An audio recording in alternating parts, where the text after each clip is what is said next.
Coming up next, in my humble opinion, one of the best werewolf movies of all time, All Guts So Gory presents Dog Soldiers. Ow! Wet squelching. There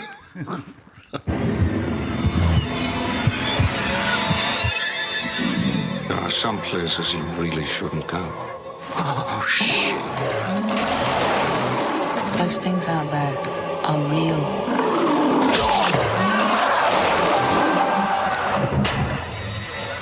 You're afraid of it. This is no ordinary enemy. I don't scare that easy. You may never get another night's sleep as long as you live. You know what lives in the shadows now. The mad and macabre. Oh, what monster could have done this? I'm just gonna bash your brains. Live or die. Make your choice. Wake up, little girl. Playtime's over. We don't know what death is. Sliced and diced. Welcome to All Guts So Gory. Our movie today is the 2002 Dog Soldiers, entry from our UK buddies that we kicked out of our country several hundred years ago. What? It's hey, it's me, Charlie, joined as always by Mike and Justin. Oi. Oi. Hello. I love a good British movie. Actually, I love a good British procedural. They're all boring and stuff, but I just love to hear the accents. So, all right, so 2002, not a lot going on in the world, I guess. Mm-mm. Well, you know, with the whole Afghanistan thing, there was that, but Nah. Dog Soldiers, small budget werewolf independent movie came out. What? Give me a quick hot take, Justin. I don't want to give a hot take. You've put me on blast on this podcast for not liking this movie, and that has never been the case. I had the receipts. My IMDb had it as a 7 out of 10. After this watch, though, I bumped it up to an 8. So there you go. I bumped up. Mike? For me, this was my first watch of Dog Soldiers, and it was pretty good. Not gonna lie, I liked it. Didn't love it. I definitely had to watch it with the subtitles on. Oh, yeah. Oh, you got to. Charlie, I think 2 movies ago we did Martyrs, and you gave me a lot of shit for being like, "What is wrong with you? Why do you like this stuff?" And then you request a movie where they kill a dog in the first 5 minutes. I'm like, dude, what the fuck, Charlie? It's the beast of Brenter Moore. What a Moore. It's like, So many rolling R's in there. But this is, for being low budget, they did a good job. They had some, seeing some aerial shots that were really pretty. Where they filmed this at? Scotland? It was the Scottish countryside. The helicopter shots from what you see from the countryside is Scotland, but it was filmed in Luxembourg. Filmed in Nice. Luxembourg. Yeah. Okay. nice. That explains why Luxembourg was one of the first countries to get it in the releases, I think. Oh, I that's looked that like up. one Yeah. of the title cards too, right? Like a Yeah, Luxembourg they got a film bunch of company or tax something. breaks, so Yeah. they couldn't pass it up. That makes sense. And then the music, I felt like I don't remember it any didn't music. fit the time. It felt like RoboCop. It was very big and Yeah. bold. It sounded 80s, but it reminded me of RoboCop when the music kicks in, where they're going from 4 days ago to 2 weeks ago, and showing I get the that. music is big, and I liked it. I thought it was cool. Felt like a Predator movie for the first It did. 30 minutes. And then when they get to the cabin, it almost starts to feel like The Thing for a little bit, where they're you're holed up in a place, you're kind of stranded in this place, and you don't know who you can trust because you're in a werewolf movie. So has one of these people been bitten yet? Has one of these people been, Spoiler alert. infected yet, as Right. The Thing would be? But so it kind of goes from feeling like Predator to feeling like The Thing.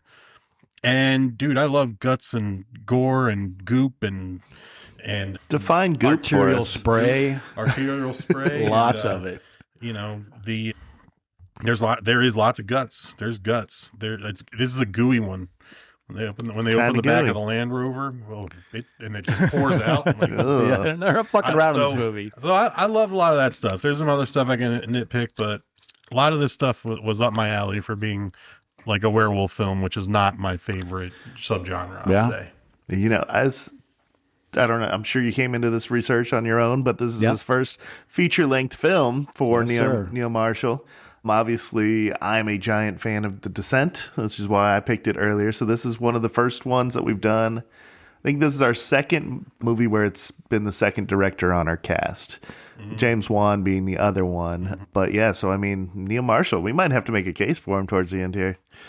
Maybe, but we'll get to that. I'm going to cover a lot of the particulars of the movie, I think, for this episode. Kind of like get all that stuff out of the way up front. Just get it out of the way. We'll do the scene by scene kind of overview, and then wrap it up with some trivia. Of course, our usual questions that we do at the end. Who was the hottest soldier? Spoon. Spoon has a piece of my heart, man. Spoon was tight, man. If you have to. Save me. Sorry. Okay, so 2002. What are you doing in 2002? I graduated high school. Oh. In our 2002 episode, our horror high episode, I did not pick Dog Soldiers. This is one of my favorites because I hadn't seen it yet. But this was the year I graduated high school. Not a good year for horror movies, if I recall. But It wasn't bad. It was better than I thought when you went through the list or whatever. It wasn't the worst. It basically The Ring and not much else.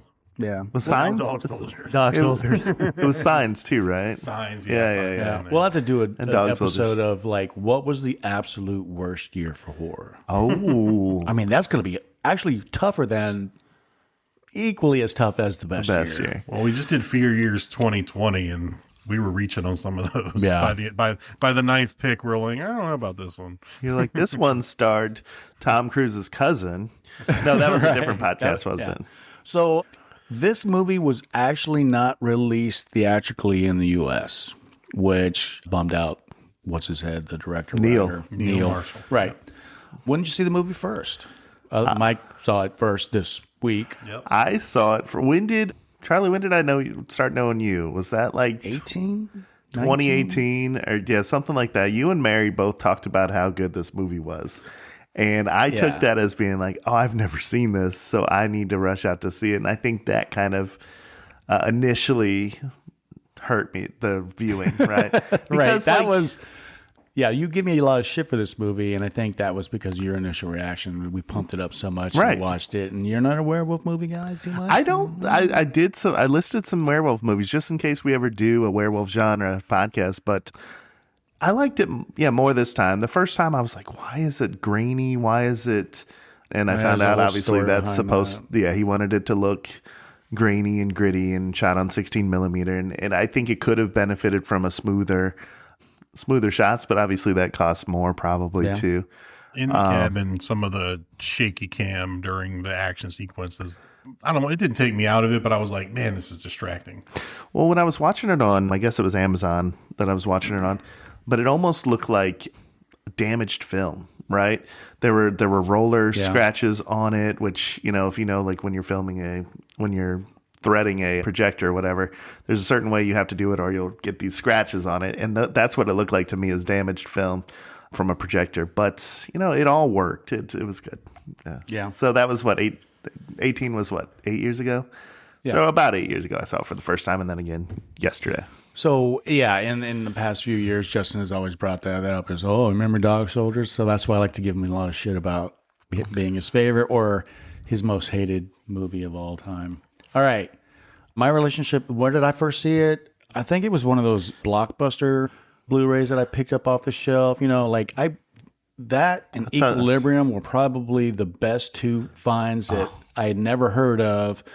Never saw any kind of trailer or advertisement for. I'm like, I'll give this a try. And I thought this was going to be the part of the podcast where you reminded us that you served in the military again. No, why would I do that? Because, you were like, that would never happen. Are you going to critique their... No. Actually, I will. It all looked good to me. Yeah, well, I'm hearing it all looks good to most people. They had a lot of good cover. They didn't ghost each other too much. That was really good.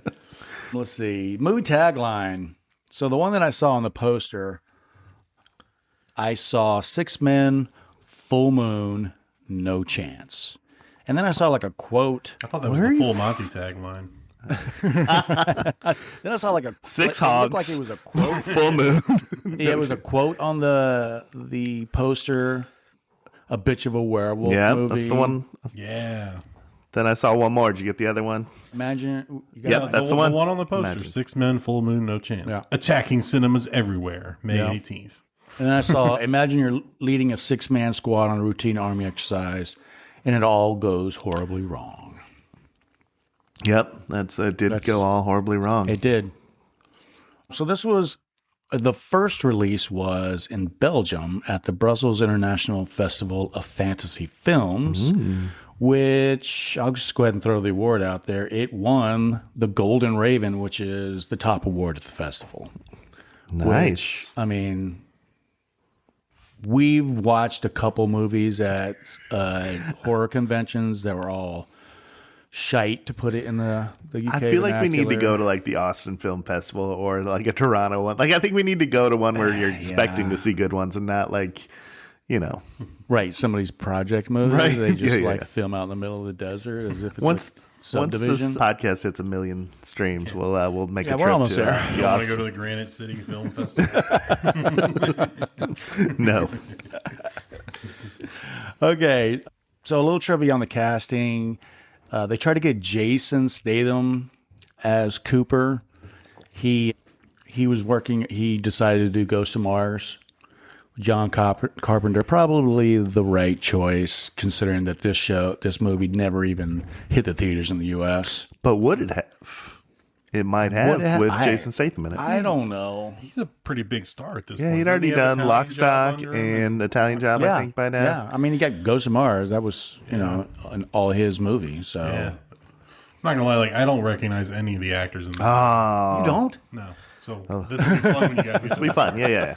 You don't remember. You don't recognize any of the actors. Nope. That's kind of like the running joke in our house. Is there's like 7 British actors and they're all in a movie. If it's a British movie, they're all going to be in it. They've all been in Doctor Who. They've all been in Doctor seen Who. it. Yeah, they've all been in Game of Thrones. Yep. Doomsday. Did you ever see that one? No, that's one I need to see because Like this movie, written Descent- directed by the yeah. same guy, and pulled like 7 of the main cast members into Right. that movie. So who else? Simon Pegg was offered the role of Spoon. I think don't know it if the would've hit same physicality, way, but Built enough. he got Edgar I don't Wright see him in movie Shaun of the Dead. Shaun of the What are you Dead, going to do? Do yeah. a supporting role or well, Edgar starring Wright wasn't role? Edgar Wright. Yeah, right. Yeah. But like he led Right. it, like you said. I can't picture Simon Pegg in like military gear, buff. I can, but it's different because like doing this stuff. Spoon. I don't know if you came upon this, but that was kind of impromptu. Spoon, the actor who played Spoon, is a boxer. So he's like, wouldn't it be cool if I fought this, had a Box little the fight? werewolf? And Neil Yeah. Marshall was like, let's do that shit. Let's try to see what and happens. it's one of my favorite scenes in the whole movie. Yeah. So definitely Simon Pegg I'm glad that he wasn't in it. So the film was shot in Luxembourg, except for the aerial stuff that was done in Areola. Scotland. Right. I knew that was coming Of course it is. because I thought it, but I didn't say it. So I knew Justin would. Sorry. Oh, it also got the audience prize called the Pegasus at the Brussels Film Festival. I guess that's a good thing. Like maybe like the popcorn. I'm just glad you didn't say the pegging. You said Simon Pegg, and now you said the Pegasus. I'm like, just a man, natural evolution. next to pegging.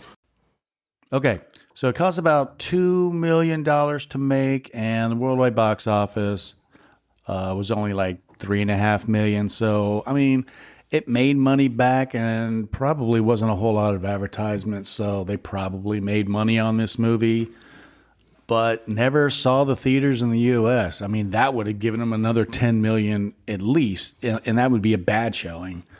Like a limited release, like a 3,000 theater release. Yeah. In the U.S. Because we show up for our horror movies. Yeah, in the we US, do. yeah. And I really couldn't find anything on why they decided to go that way or not go that way. It costs a lot. They probably just couldn't get a distributor in the U.S. to pick it up and put it out there.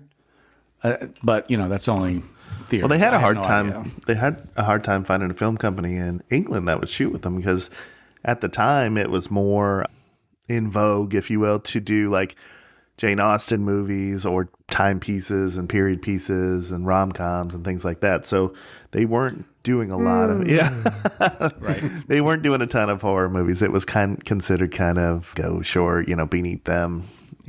lame. And it just seems like, being a horror fan, I know we have a more hyper-focused view of the horror movies that are out there and the business decisions and what makes a good movie and why didn't they do this and why didn't they do that. This just seemed like No-brainer. a huge missed opportunity, and that just seems like it happens so much.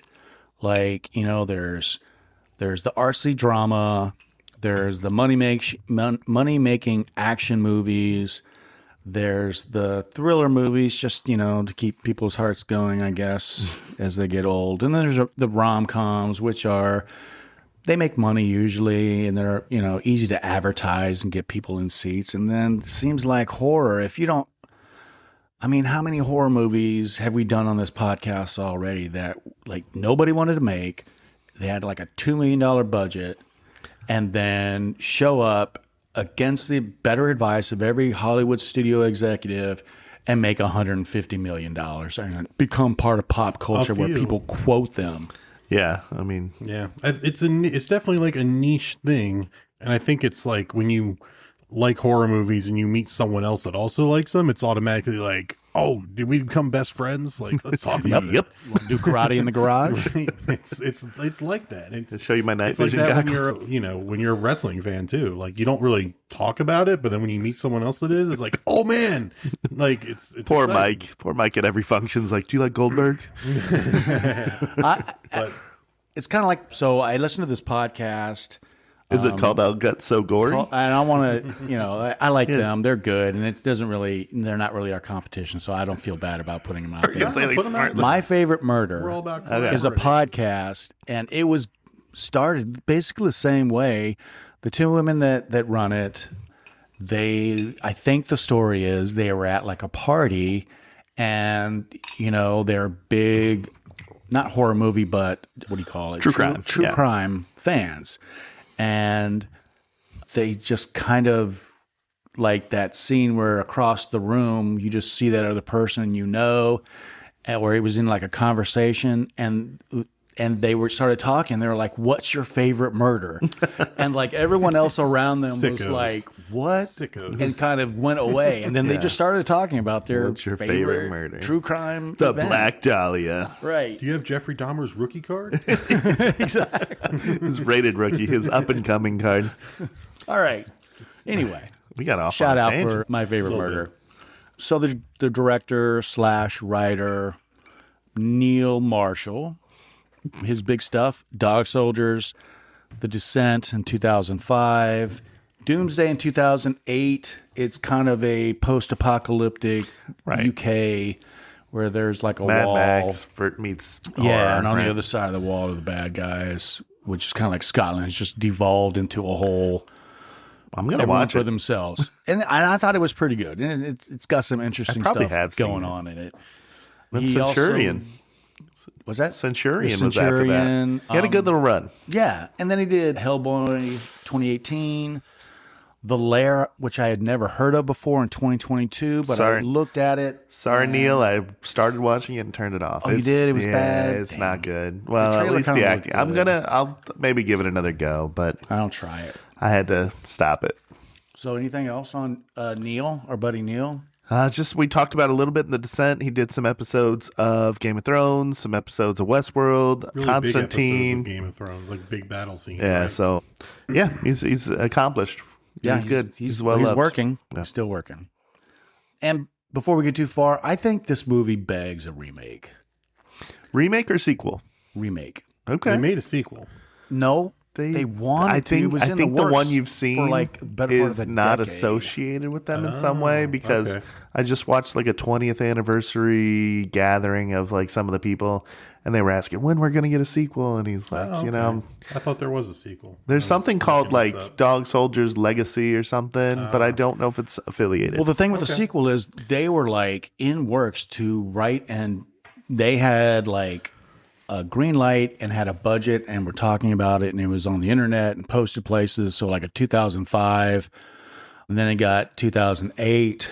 And then I don't know what happened to it. It just fell apart. And the last thing was in 2014. And then it was removed from the internet and nothing ever heard of it ever since. So Yeah, never got done. when they asked him when you're making a sequel, like the hosts of it were like, next question, because they didn't like, I guess it was a sore subject.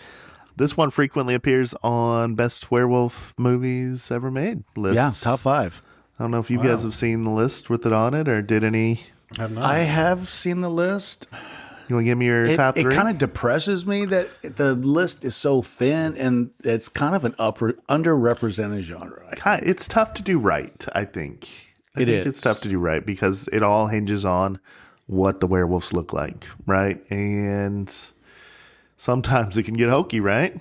It can get hokey real quickly. I think with werewolves too, there's like rules, right? Like there are full rules. Moon. And how do you... Don't feed them after midnight. Well, don't get them wet. How does it get transmitted? Is it through scratching? Is it through biting? Is it through saliva? Sex. So, yeah, that too. Yeah. And then like... But it does happen in one movie. You know, it's also... I think, one of the things I think they even said in this movie, Megan is like, we have to survive till sunrise, like, because then it's like, okay, full moon's gone, they go away. But in the beginning of this, they show up when it's daylight out. So kind of like... And the campers, looks daylight. Yeah. The campers, it was night. Was it night? Yeah. Okay. I think it's kind of like Twilight. Yeah. When we first start, when the guys first start getting changed. Because Spoon is like, it's going to be dark in 15 minutes or something. I thought you meant the movie Twilight. I was like, no.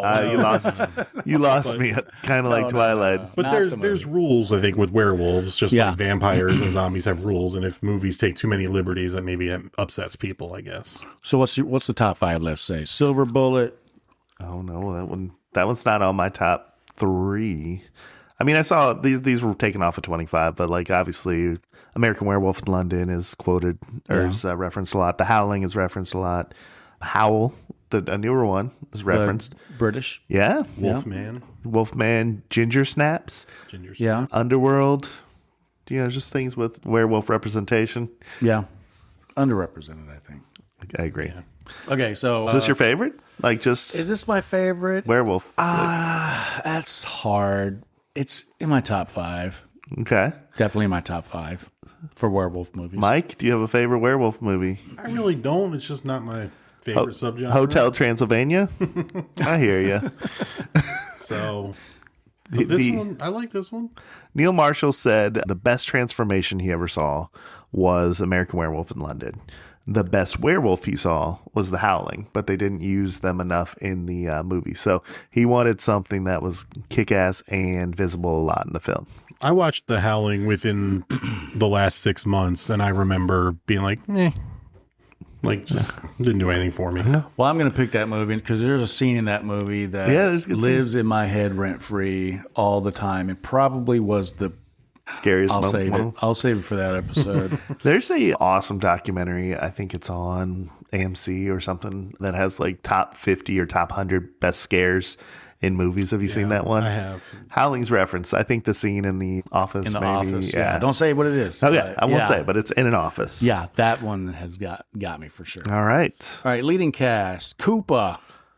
Kevin McKidd got his big movie start. Train Spotting. I don't think he had a really big part in there. He was in Kingdom of Heaven. Mm-hmm. He was in the Rome series back in the early 2000s, probably right after this movie. And then, he's been on Grey's Anatomy for, 10 years 107 now? years, I think. Yeah, so he's parlayed it into a winning Every career. time I see him, I think of Rome. That's probably the biggest on. Like it's Cooper for me. Oh, really? Okay. Yeah, Rome. And Mike's already sitting this out. He said he didn't recognize any of these actors, so he's sitting this out. All right. Sean Pertwee plays Wells. He was in he's the Sarge. Sarge, yeah. Yeah, so he was the leader in Equilibrium. Mm-hmm. He was also in Event Horizon, Doomsday, the guy that gets cooked. Spoiler alert. What's that? Yeah. Everyone in this movie is also in Doomsday, just about. Soldier, the show You on Netflix, and I recognized him from Gotham because I'd seen the Batman origin show before I'd seen Dog Soldier, so that's where I recognized him from. And still working, as far as I know, at least on IMDb. Yeah, like Home Depot or something. You're right. No, yeah, he's a good actor. Then we got Megan, our only female kind of survival person in this movie. Emma Cleasby? Sounds right to me. Also in Doomsday. And I couldn't find anything after 2013, so I don't know. Maybe she retired. Maybe she moved into a different area of the business. She got as a werewolf, you can only take so many jobs, right? Before it starts to become a liability on set. Yep. Right. And then Ryan, Captain Ryan. Get it? She's a real werewolf. That's okay. We're just going to pretend like we didn't hear it, though. Captain Ryan, Liam Cunningham. Let's see. First Night with Sean Connery and what's his head? Richard Gere. Yeah. Blasphemy, Clash of the Titans, Last Voyage of the Demeter.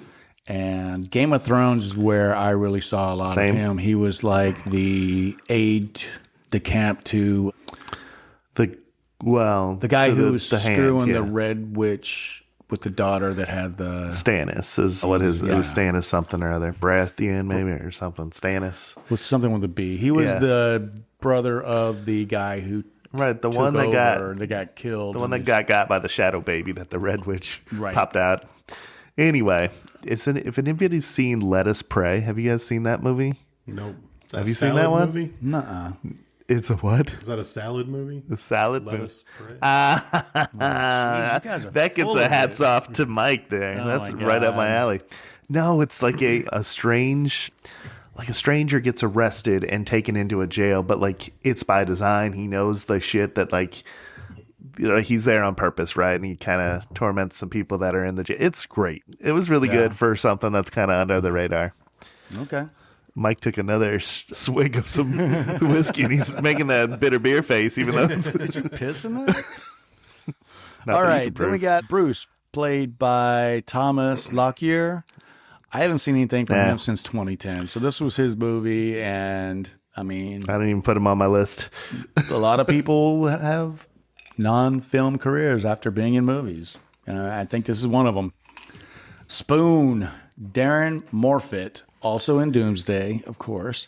He was in Star Wars Episode 8, The Last Jedi. I do not remember I think he was like a cargo ship pilot or something like that. Something really, really small.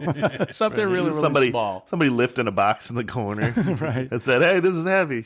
Yep. And Joe, Chris Robinson, also in Doomsday. He was in Band of Brothers. I don't remember him in Band of Brothers. He just shows up in his credits. And then nothing from him since 2012, so I guess it's another guy that moved on. No, he got by Emma. And then Terry, Leslie Simpson, also in Doomsday. He was in The Descent. He's still working, but I didn't recognize much of what he was doing. So he kind of hung around, I guess. Probably has a day job. Yeah, everything I saw was like the production of this on set. Everybody kind of banded together really well on this one. Like everybody worked well and it showed. The chemistry seemed good. Like Predator, we cared about each of them. It's like, oh man, I like that guy after the Predator comes in and kills somebody. So I mean, good job. I mean they worked really good together. And I kind of feel like it was obviously a small production. They filmed it in Luxembourg, which none of these people are from Luxembourg. So I kind of get the feeling there was a bunch of trailers. There was a fire pit in the middle. Somebody with a guitar. Probably a lot of drinking. So one of the trivia things that I found was, when they're working on the Sarge and he's drinking and then he's all sliced up, he was really drinking.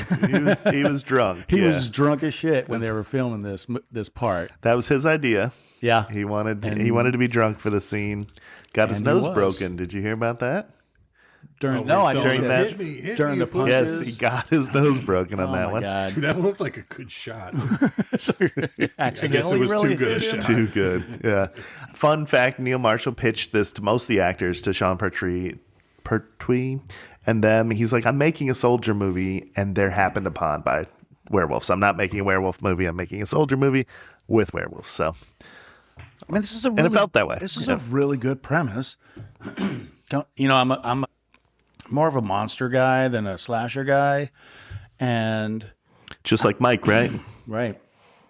So this really fits. I mean, and this isn't new. I mean, how many movies out there are soldiers running into werewolves, soldiers running into vampires, soldiers running into some unknown monster, or they're in Iraq and they disturb some It usually doesn't Shoot center mummies. on the soldiers. It's like there's this thing, and they're like, call in the military, and then like they can't deal with it. Or they run into it and they just can't get help from the rest of the military. But these are guys who can throw down, and they're not going to go quietly, and they're going to crank out. I don't know how many fucking rounds they went through in this movie, but these More guys than were they said they blasting had. out those fucking 9mm. I do want to point out that they at one point they said we got 80 rounds left. I'm like, they used way more than 80 rounds after those that. guys went through like 2,500 rounds. They were just cranking them out. The cast was having a lot of fun. They said, "Can we get some more blanks?" They kept asking for real. Probably. Okay, so let's kind of just go from here and jump in. Love it. All right, so there's a couple out camping, which is always a good start for any good horror movie.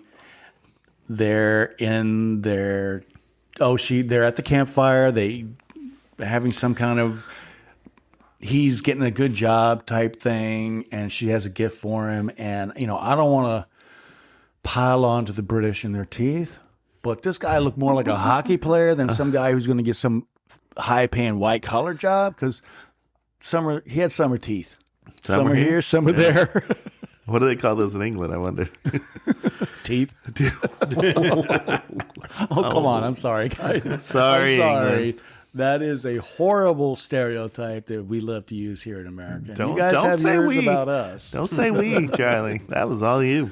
Okay, so they wrap that up. They're in the tent. Zipping off some pants. Stuff's going to happen. Stuff's going to go down. And he starts zipping down her pants. And when he stops, the zipper sound keeps going, which is really effective. Yeah. They both look over and they see the zipper on the tent going up. Which is scary. That's a universal fear, too. Yes. Everybody camping doesn't want that zipper to go up. Anything. It could be a slasher movie. It could be a monster movie. It could be anything. Yeah. Yeah. So, short and sweet, they get got. She gets pulled out. That's the first gore scene, He's trying to pull her in, and whatever is trying to pull her out wins, and like lifts her up in the air. So it's got some strength, and it wins, and he gets splattered. He starts to reach for this. Doesn't he get the top half of her? Doesn't he get the top half of her back?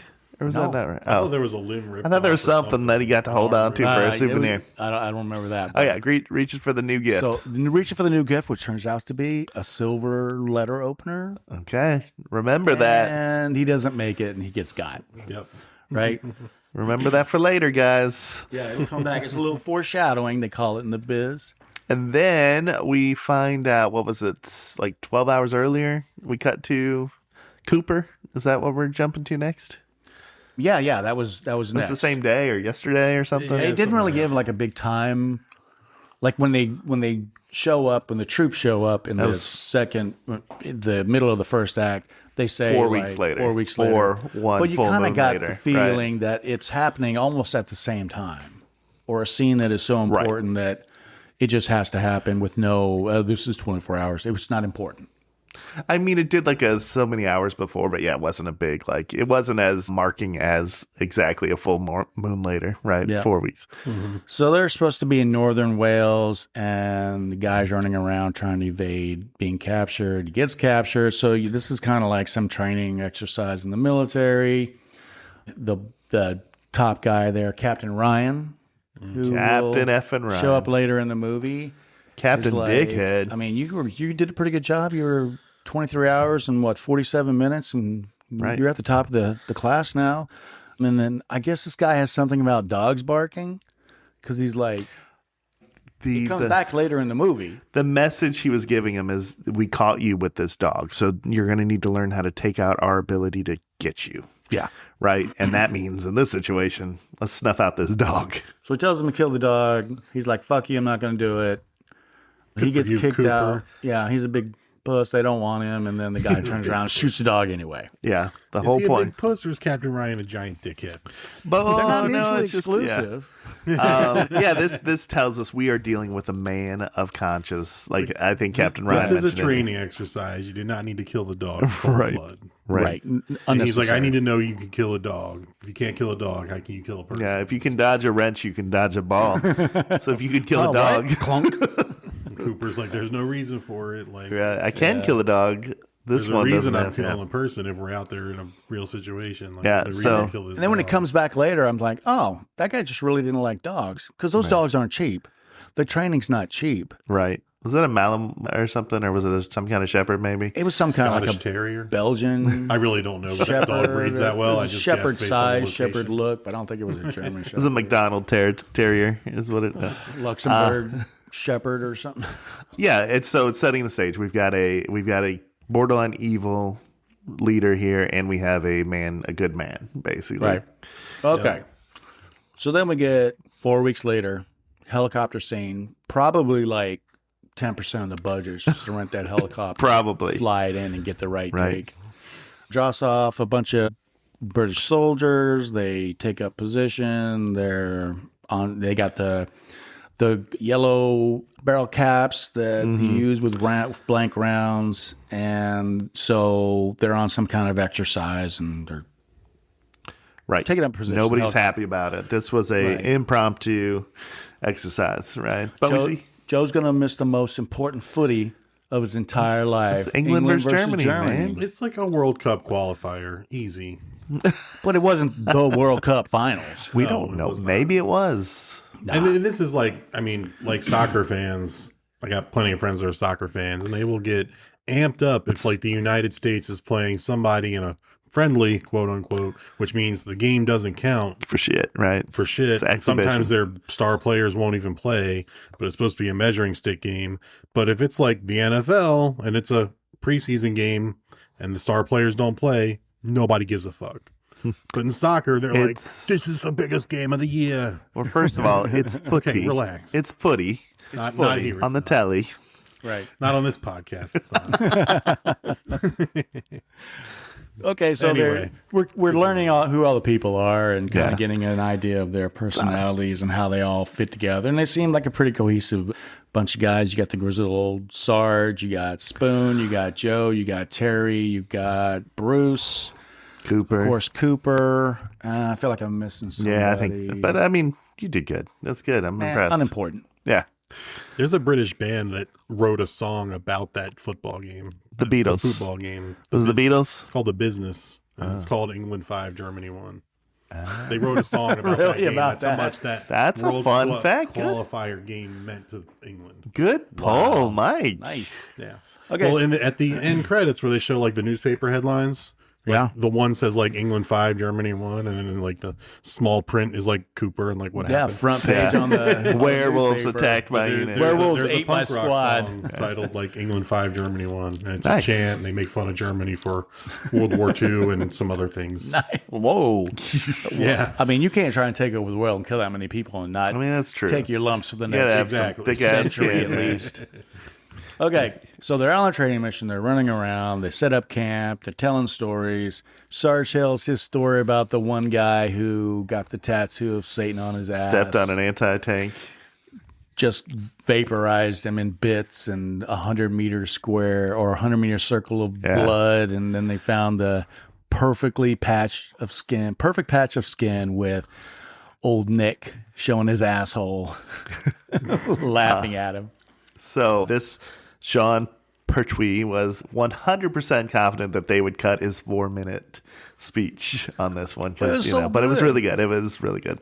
And then the movie gives a shout out to The Breakfast Club Did they? unexpectedly. I missed so that. Spoon starts telling a joke about a man who walks into a bar with a dog and sets it down on the bar, and the Oh, yeah, bartender that's from says, Breakfast Club. "What's with the dog?" And then Then the that cow. comes flying over the cliff and explodes right in front of him. We never get the punchline. We 'cause never get the Bender falls through punchline. the ceiling. Yes, exactly. I'm like, I wonder how I that joke noticed it ends. immediately. I was like, then I had to look back. I was like, that's not how the joke went in Breakfast Club, but it's so fucking close. It has to be. You're right. Same joke. Right. Yeah, he says the Not the same bartender joke, says, and but he's the like, same "Oh setup." shit!" as he falls through the ceiling. And then at this point, the cow just Cow falls in. Yeah. yeah. So that's then great. they're like, what the fuck? That woke him up. That woke them up. That's the like, oh shit moment. Yeah. So, cows just don't come flying out of nowhere Right. every day. And So the next day, there were teeth marks, claw marks, like something Yeah. on it, right? Yeah. it was chewed up. So the next day they go out and they're trying to track they completely gave up on their real mission and just decided to It's like, it's on our way and I'm curious. where did this cow come from? And they're following the trail and they see blood marks and some fur. And then they come across Captain, a camouflage encampment. Yeah. That 24-ounce filet mignon he stabs up with a knife. That looked good as shit, man. I was like, trying put that on the grill. It does look like something like, what is that? I've seen that scene and I've often thought, like, is that like foam or latex with some blood on it? I mean, it would just be so much easier to take a chunk out of a reel out of a grocery store and just throw it and add some extra blood on it. Yeah. So they spent $1 million developing. That's like how much money like $500,000 on the testicles and Step Brothers or whatever. $10,000. Yeah, that was glorious. So they come across the encampment. Ryan is there, almost dead. Pops up, and so they Covered see all in the blood, blood and yeah. everything. They're like, exercise is over, boys. Grab a real gun, load up. So everyone ditches their. They were real guns, but with no real ammo. So they pick up all these MP5s and a couple shotguns, and there's like an FNF. Look at Charlie identifying guns, you know. They get all this stuff, and they're like, call it in. The radio guy's trying to get a signal, and then fucking the villain Ryan pops up with his gun, and they all like paint him to, and they probably would have shot him, I would think, but they didn't. And he's the survivor of this thing, and they start bandaging him up. Of course, Cooper tends to his wounds. Yeah, there's like, there was only supposed to be one. He was all cryptic about what was going on. So everybody's ready to go. Then they figure out their comms are fried, and then they find this little tracker thing, and and then they start hearing. They hear shit. Yeah, and Spoon's like, I mean, it's gonna be dark. We got to roll. We got to go. And then they start hearing the howls, and so this is kind of like run for your life. Head to the tree line, whatever it was. All of a sudden. Didn't know where they were going, but they were running. Yeah, these are professionals, and their tactics are not working. Right. It's a good scene, though. Through the trees and, them covering each other. And yeah, I mean, they look good. They look like they knew what they were doing. They're carrying, fucking Ryan, who's almost dead in shock and blah, blah, blah. Bruce stays behind a little bit to kind of cover their retreat. Him and the sergeant are kind of like in the back. Spoon's always out in the front. And they're shit's happening, and Bruce pulls up, and he starts hearing stuff and seeing stuff, and his fucking gun isn't working. Yeah. So he finally ditches that. My nominee for takes off running, and I don't know how fast he was going. He must have marathon. He must have been going like 75 miles an hour. Oh my god! It's a fun. It happens in like Tucker and Dale where people impale themselves and stuff. Yeah. But that wasn't and like Atticus, a sharp Atticus, stick. the same thing. Was like, how fast was he running? Yeah. I mean, there's a dark comedy element to this, and this trope falls into that. So we get a good shot of blood and guts, and he just impales himself straight onto this broken branch that's probably like 5-6 inches around, and even the pointy part wasn't very sharp looking. He made it like 2 feet onto that thing. 2 feet. He was sticking way out the back. On it. I know it was rough. And then the where you kind of see it was like a kebab for the werewolf. In his eyes, on his eyeball, the claw hand kind of. So he gets Took got. him and the branch. So Sarge is like, what the fuck? Where's Bruce? Goes back. He starts getting, attacked, and then he finds Bruce, and he's just lighting these werewolves up. And one thing about this, when I went to look for the kill count, people were counting a lot of these as werewolf kills. I didn't count a single one. I think these are the same werewolves. Well, yeah, we find later that there's a picture of a family. There's 5 people. Mm-hmm. So in my head, there's 5 werewolves. Yeah. Right? Felt like 100, though, at sometimes, which is the, werewolf trope. They keep coming out of the woodwork later on. And then Sarge gets gashed. His guts are coming out. Guts are hanging out. Gore score automatically takes +2 on that. Yep. And Cooper's like, piss off, save yourself. Save yourself. He's like, We'll fuck pack you. them back in. They won't fit. Won't He's like, fit. of course they will. We'll make them fit. That was so good. They So- won't fit. We'll make them fit. So they got the Sarge, they got Ryan, both half dead. They're trying to get out of there, and then everyone starts lighting them up. They're all kind of loosely together, trying to get away, carrying these 2 guys. Running aimlessly a little bit. Kind of running aimlessly, because realistically, where were they going? It's dark now. They were just It's trying getting to dark. go away, right? And it's supposed to be dark, but it's kind of more like Twilight-ish. You can see. Yeah. Right? And then they come across, I don't remember, it was Joe or Spoon. They come down like kind of like this hill, and there's a road, and they see headlights. Yeah, that's Megan damn Yeah. near runs over one of them Yeah, and it's full on nighttime at this Right. point. because the headlights are on. It's Yeah. pretty So dark. they grab everybody. Load in the car. She's like, get in. They get in. And of course, she's stuck in the mud a little bit. And the fucking werewolves are on them. And the one hand, I don't know who it was they had doing the werewolf handwork? arm. The hand jobs. The hand jobs in this movie. But that fucking guy had a massive arm. It was a pretty It thick was rubber long thing. That, and it was thick. Lots of hand jobs make your arm big. So he's in there trying to reach around the snack bag. Jeez, man. reach around hand job. Reach around in the snack bag trying to see what human he's going to get and try to. I'm like, someone's going to get yanked out of the top of this, Right. and then somebody pulls out a knife and just like Good for them. door score takes another plus 0.5, a solid 0.5 on that, right? Okay. And blood and the werewolf pulls his arm out, the knife falls down, and they take off. Yeah, So I kind of feel like this is the end of the first act, yeah. where everyone is still alive except for Bruce. Bruce traveling at 120 miles an hour, impaling himself on a blunt object He gone. somehow. We get to the farmhouse. He's a dog's dinner. Yep. And then we This is should like, Megan's farmhouse. I know a family close by. I know a house close by. Yeah, In the Glen. In the Glen. Yeah.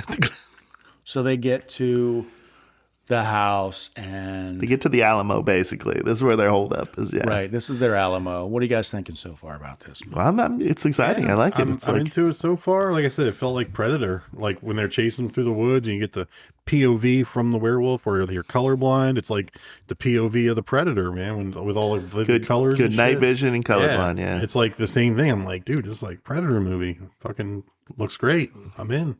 Yeah, and it wasn't like a lot of build up. Like a lot of movies get bogged down in like the slow burn and Yeah, not too much of that character here. development. The speech was like, right. you know, the longest part, little long, but- I was But it was just enough to it's an listening. it's to make us care. intriguing. Yeah, just enough to make us care. yeah. So they get in the house. They kind of go around, make sure nobody's in there. Shit's on the stove boiling, and like Eats the they porridge. just left. They find the dog.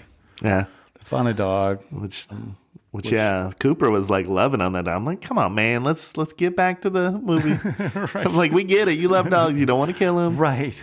We get the callback to the dog you did want to kill that got killed. So they get everybody. They're like, hey, it's clear. Come on inside. Everybody gets inside. Shut the doors and everything. I can't remember if this is where. Is this where they first get attacked, or this is where they're like, we can't stay here. We got to they get kind of banish Sarge people up and to a hospital. we need to get Sarge to the hospital. They eat some food. They get shit from Megan about being in somebody's house. Yeah, and eating their Shut up, Megan. Nobody grabbed the loaf Life of and bread. death. That's what I would have gone for first. Yeah, basically, this is the first time where it's like, yeah, let's get going. She says, and then they go out and notice the whole front of the Yeah, Jeep yeah. So is they're like, we got to torn get out off. of here. And there was another movie. Good scene though. Right What now, was that movie? I can't remember what it was, but it was kind of like this. And they're like, why haven't you started the car? Because the engine's missing. What do you mean it's missing? The engine is missing. Like it's yeah, I just don't gone. remember. It does ring a bell, but I can't picture remember it. what it was. But anyway, so they go out and you never hear anything, but the whole front end of that thing is just Ripped torn up. to shit. And then they see Off in the kind of like in the tree line, the werewolves, and then Cooper's like, "Don't make eye contact. don't shoot him.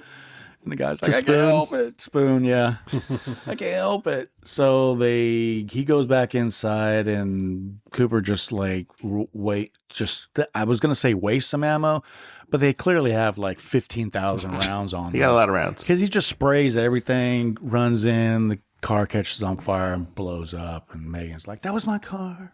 Shut up, Megan. It was totaled anyway. So That thing was totaled. They worked in, and the thing is, they fit all these things. It's like kind of like the cell phone, the modern movies that have to figure out how to Yeah, get nerf their cell stuff, phones yeah. away from you. Not a phone for 50 miles. Far away from everybody. They just destroyed their only way out. They're stuck in the Alamo, and they're surrounded by. No one's willing to admit that they're werewolves. Except for Megan. Turns into a survival movie at Right. this point. They're like, we gotta make it till sunrise. Megan's the only one who seems to know anything about them because we still got a dude with his guts they got to sew up, and they got so they got some wounds to tend to. They got to inventory all their ammo, eat all something. the stuff they're trying to eat. Yep. So they are. Where am I at? So they're all inside the house. They're boarding it up. They're treating the Sarge, who's all still fucked up. Ryan is suspiciously feeling much better. Yeah. Sitting in a chair by the campfire. Not really. He has a strong anything. constitution. Sound mind again. Yeah. I kind of feel like Because he has a strong constitution, guys. yeah, that military training kind of like would kick in at this point. And like he's a captain, like he way outranks everybody else there. He would have started to take control of things and set things up, and everyone would have been like, "Yep, I mean he's in charge. We need to really." Is he though? But he doesn't, They and they accuse don't. him. They're like, "Oh, you're gonna pull rank on me now?" Yeah. Yeah, At one point, they did. After we Yeah. save your ass, and Yeah. then they rip open his shirt and see that it's healed. And I don't know if that's all the same, but yeah, basically, like Mike said, this is a board up the house. Figure out what's next. They've got a couple different stopwatches going, a couple different deadlines. One, most important one is Sarge, right? Sarge is going to die within 4 hours. Yep. We have to make it 6 Sunrise hours till is sun at comes 6. up. Yeah, so that's the most important deadline, I would think. They start. Oh, so when they get back, one thing that we missed when they get everybody inside and the car blows up, they start to attack and everything starts to go. No, did they? Well, Something was going on, and the dog starts pulling on the bandages of Sarge. was it a bandage or was it an It intestine? was originally scripted to be intestines. Okay. But they thought that was too far. That was too far. Could you imagine if they scripted in like he ripped through the intestine, the smell? Could you imagine? That's what I was worried about. I was like, that would just like, just shit smell. So then at one point the dog's barking, and Ryan goes to fucking shoot it. Again, he just fucking hates dogs, I think. Oh, yeah. And then Gets his who head was thrown it? up on. It wasn't Spoon, Terry? was it? It was somebody. I think it was Terry that He threw was up eating on the him. pork. Yeah. Or was it pork? It could have been like human. Who knows what it was that he was eating? It looked good. I mean, it looked like a throw up all on the back of the top of his head. You don't get like those weird fake throw ups like they do in a lot of movies. Yeah, the one where it's just holding like oatmeal in their mouth and they go, "Bleh." But, okay. Okay, where are we? We are, okay, so then everybody starts, we're in the Alamo, ammunition, board up, take your spots. Let's make sure those things don't get in here. We got to survive till sunrise. Comes a battle of attrition, right? Right. We start to like, each time they attack, they're closer to getting in and we're losing somebody essentially, right? Yeah, then they start attacking and they're, just shooting the shit out of everything. And like what it said earlier about the body count. You find a sword. That was awesome. Yeah, they find a sword. Yeah. People start The old counting Viking sword. like 3 or 4 dead werewolves. And I'm like, no, these werewolves aren't dead yet. Yeah. Like there's 5 of them. Those are the ones that are attacking. Spoon's kind of like in between those 2 doors. And Right. I mean, for a while there, it's just kind of like all over the place. Right. They're attacking from 4 different spots on the place to try to get in. Yeah. Right. Yeah. And they start using like knives and pans and furniture and like Right. whatever else they can get. Boiling their hands water on. that was on the Boiling stove they water. had set up earlier. One of the best parts was when like he holds the gun out the window to shoot like one of the werewolf takes it, shoots back in. I'm like, oh shit. Yeah, that was wild. That was awesome. not And then see that. throws the Basically an shotgun back FU in. and throws it back in. He's like, fuck your So shotgun. it's about this time that we're starting to know that Emma or Megan knows a little more. Not like everything. She's not coming She's clean. giving a little bit of lore. Yeah. She's But we're- like, every time this time of the month, like there's hikers that go missing in big packs, and like it's come and go. Like it happens, and people forget about it, and then like there's a little bit of lore she dumped. Cooper hasn't had a lot of time to think about stuff, but stuff is starting to register to him. Like he's like, oh, these people in the picture are probably the people who own this house. The soup is hot, so those are probably No one else lives in this area. Yeah, it's just them. It's probably the people that own this house They're that the are the werewolves, werewolves, yeah. right? Okay, so they take Sarge upstairs to super glue him okay. all shut, and that's where he does his drunk acting, knocks him out, and I guess broke his nose for real or something. Broke his so damn he's nose. upstairs, passed out, and they go downstairs, and there's a little bit more back and forth, and they're talking to Ryan and how Megan wound up there. She was a zoologist or something. Some bullshit. Blah blah blah. Some bullshit answer. and every once in a while, they would like look It'd be towards each other. like a interested look. Yeah, it was kind of maybe weird. Captain Ryan and Megan know each other because Oh, Ryan. Okay. Right. gotten there yet?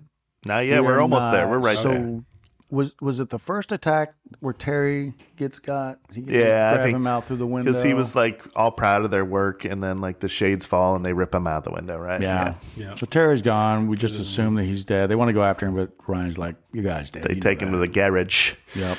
Does it Joe that goes and gets the Land Rover and Yeah. So they're gonna they still need a way out.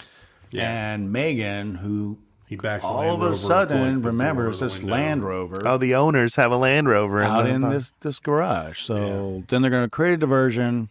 I mean, there were some points in this movie it was like pretty funny. Yeah, They're Spoon like, is out we there. He need spoons someone the fast diversion. and loud. Something Yeah. fast and loud. And I thought they were going to make the dog. It's like, that dog's not going to do that. Yeah. And then it goes over and they're looking at Spoon. He wasn't even paying attention. It's like what? Yep. So they all go up to the second floor, throw some ropes out the window. Joe's going to go hotwire the whatever Land Rover they have out in the garage, and Spoon's going to set up a distraction.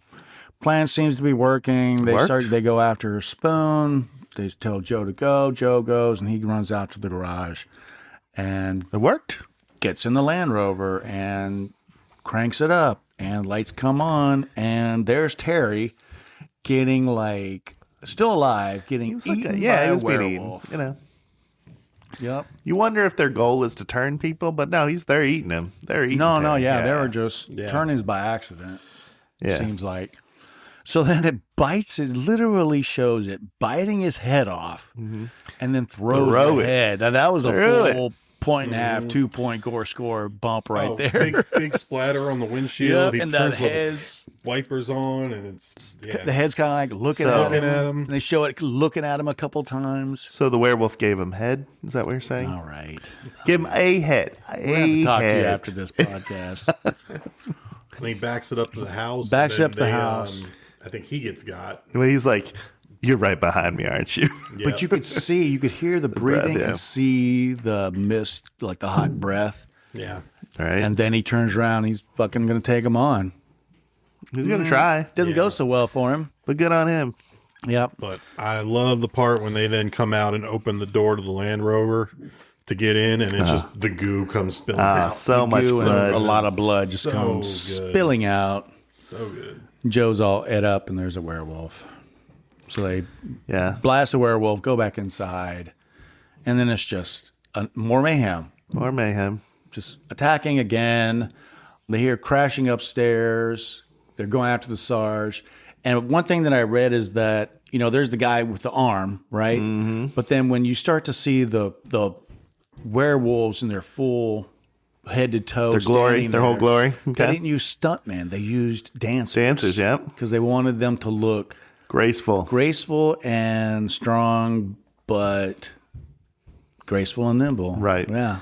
But the props they used as stilts. So they made the werewolves roughly 8 to 9 feet tall, right? Yeah. So the props they used as stilts made their toes have to be like pretty much pointed down the whole time. So that plus they couldn't see out there the mask. Yeah. All graceful was gone. And you can see a couple times that they had to be standing on something unsteady because they're holding on to rafters on the roof so they don't fall over. And I thought the costumes were pretty good. I agree. Their bodies were a little skinny. Right. There were parts where Their it looked heads like were huge. that was important. They wanted them to look more like leaner, like wolves, than like just a big, giant, beefy dude, Yeah. right? So it was by design, and we can talk about it if we like the design in a little bit. But Yeah, we can do that after we do the scenes. So they're upstairs. Sarge is knocked out, drunk, and they're trying to wake him up. And they use the camera to blind Yeah. the werewolf with cup tons, which, you know, I would never have thought of that. I would have maybe thrown the camera at him. Never seen that before. Didn't know about werewolf. Well, it would blind momentarily anybody. Well, if you have night vision, then like your eyes are like there's something to do More with tuned to your the dark. Yeah. So I'd imagine that it would be harsh on that. But they had to work it in too, so they would have pictures at the end Right, of the movie. which I forgot These about. guys being like special forces, they gotta have flashlights on them, right? So why wouldn't they just like hit the button on their flashlight off? Yeah, I don't know, man. It was. I don't know why it took till that point. I was there, man, and we were nuts. Click, you know. Yeah, so they could have film for pictures. For proof. I was like, Get on imagine the- dropping that off at CVS. I forgot that they show us the pictures later. Yeah. Which you can hit just a flash. You don't have to take a picture. You can just hit a flash button. Right, Like, you can. I like You that they had can. the pictures. But it's easier just to hit the big button. Yeah, he wakes up, defends himself. Then they just blow the shit out of that. Right. One werewolf who was in the room, he just goes flying backwards out the window. At that point, we find out Sarge. He gets up. He comes downstairs with them, right? Yeah, he's feeling great. He's up. He's feeling pretty good. So, Cooper's still in charge, though. Ruh-roh. Ruh-roh. We're not over yet, folks. We're not Yeah. done. So then there was the scene where Megan is looking out the window at the werewolves. And That's where it first this probably. was like, from the very first time I saw it, she's looking at them, and then she looks over at the barn, and I was like, they had some kind of They know some, yeah. nonverbal communication there. She's not necessarily a good guy. Right. And then you see it again. You see another big clue when she shoots one. She's like, she looks super remorseful that she had to shoot this one. And like, almost like, hey, that hurt her to shoot him. Yeah. Or like she's going to get in trouble later. Yeah. Like, oh, mama's going to be hitting me with the belt later. So then she's like, oh, you know, they're all going to hang out in the barn. Which up to that point, this is the part that doesn't make any sense. Right. Like, up to that point, they were not hanging out anywhere except around in the woods waiting to kill people. She spins a good tale, though. Yeah. She's like, it's someplace, they're just like the soldiers. What are they going to want to do? They're going to want someplace warm where they can recollect their thoughts, safe, stocked with food. Yep. Yep. Plan their next attack. Yep. So they have all these cylinders of, you know, I thought it was like liquid propane. Oh, yeah. But then That's probably their when house. they opened it up, It's probably it like was natural gas or like- something, right?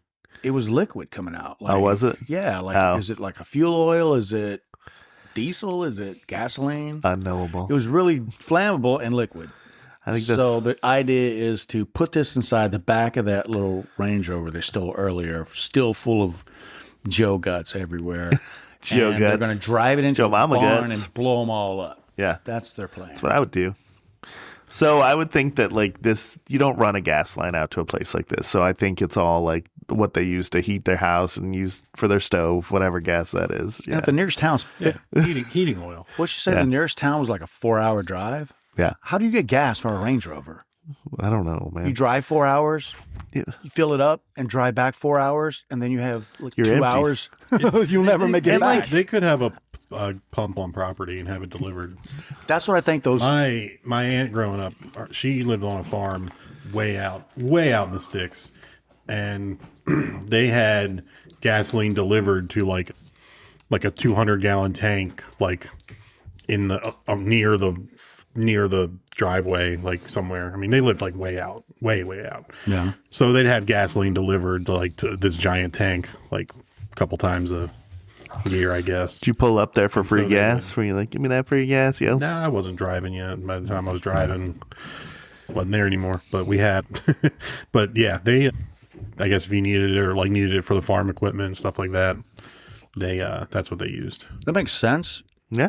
Like all those cylinders, when you think about it, like you find out later they have gas. They have a gas stove. Yeah. So they're using But when you open, if it's a Shouldn't be- gas cylinder, when you open it, liquid doesn't come out. Well, you gas don't. comes out. Yeah, liquid shouldn't come in a tank like that because it compresses gas. Is what those tanks Yeah. are for, right? So maybe it is like I don't know, I mean, it's Gasoline. just heating oil. It's just like, I But it don't wouldn't- know what heating oil is, but it's but it just wouldn't have like a heating oil. pressure valve like on it kind of thing. It would just I be don't know. a vat. It would Was be like it- just a drum.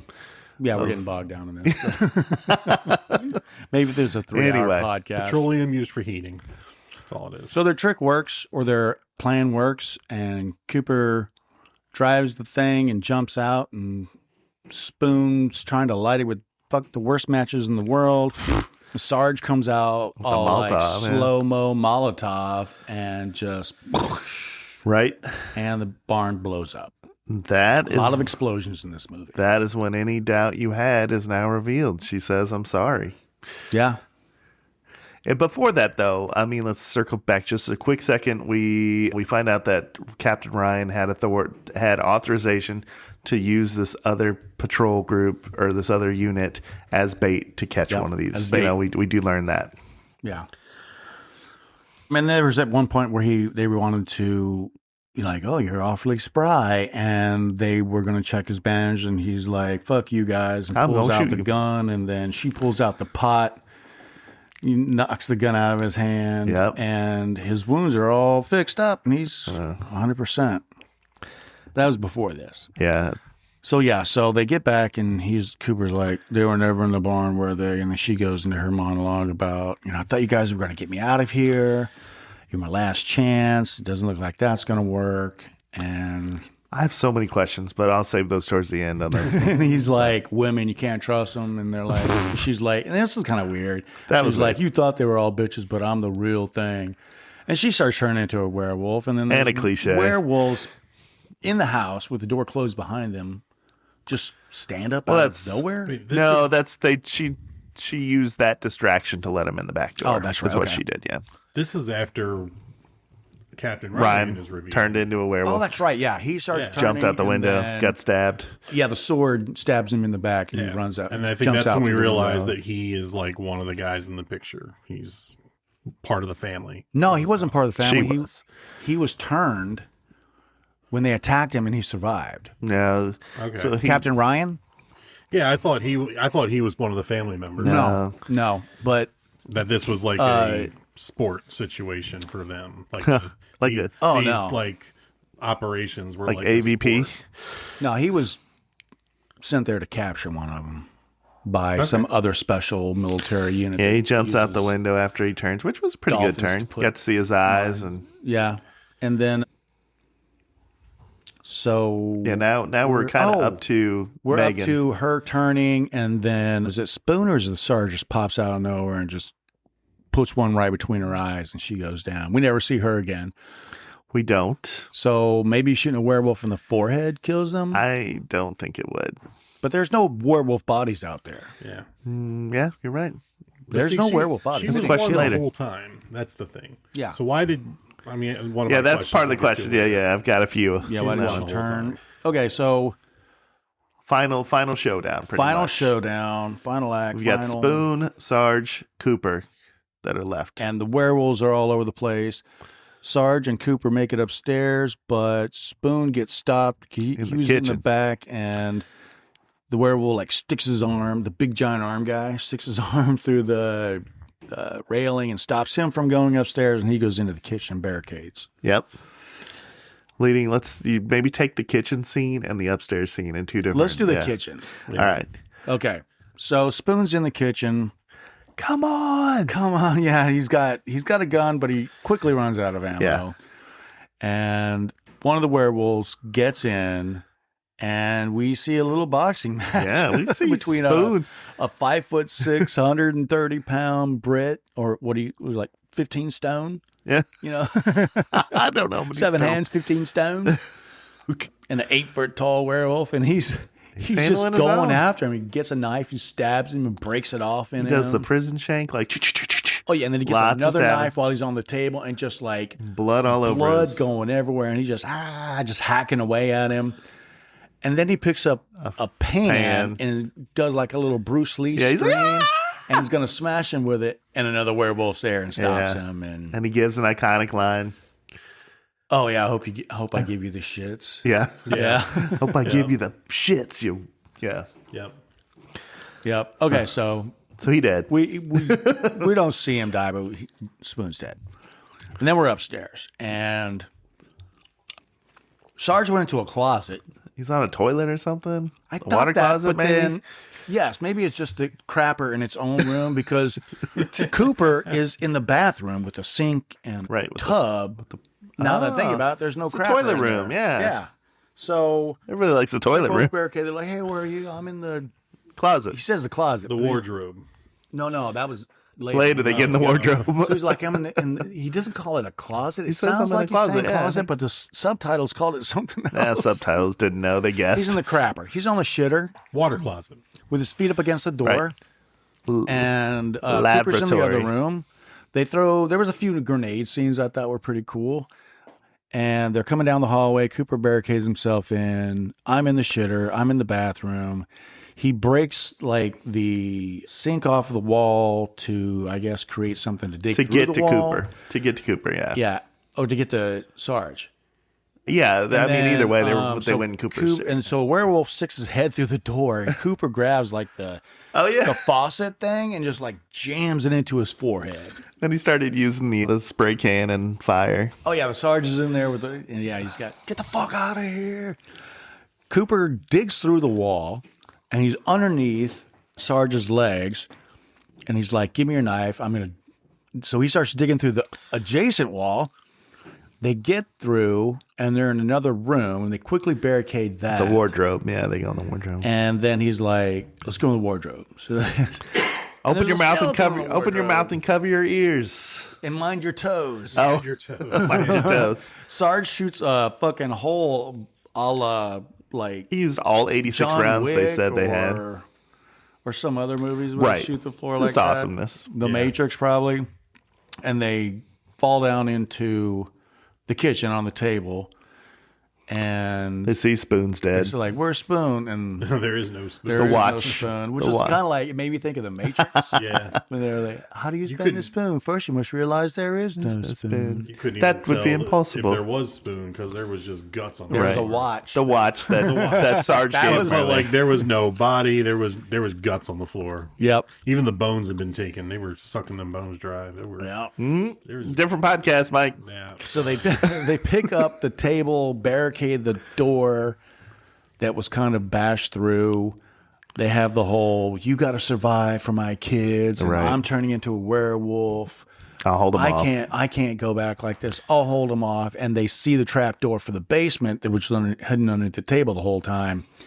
And Cooper goes down in there with the dog. Yeah. Was the dog already there, or did he bring the I dog don't down know. with I don't know about that dog, man. The dog comes in later. He's in the basement. And then Sarge starts to turn into a werewolf. He puts out the one fire that was burning Right. some old, Like a wood stove, yeah.